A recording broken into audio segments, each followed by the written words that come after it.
আজকের সমাজে মুসলিম উম্মাহ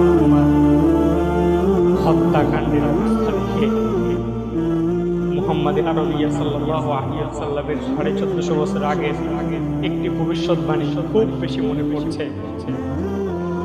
আজকে মুসলিম উম্মাহ হত্যাকাণ্ডের কি দুর্দশা!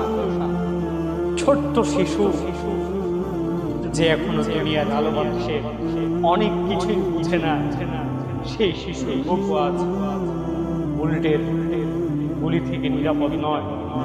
সেই শিশুর বুকও আজ বুলেটের আঘাতে ছাত্রা হয়ে যাচ্ছে।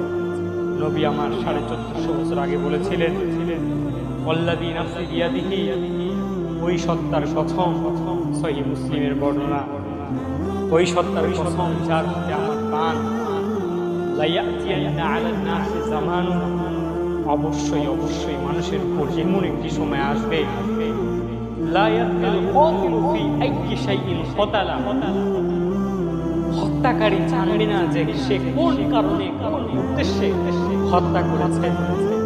লা ইয়াতিল মাকতুলু আলা আইয়ি শাইইন কুতিলা, আর হত্যাকৃত ব্যক্তি যাকে হত্যা করা হয়েছে সেও জানতে পারবে না কোন উদ্দেশ্যে কি কারণে তাকে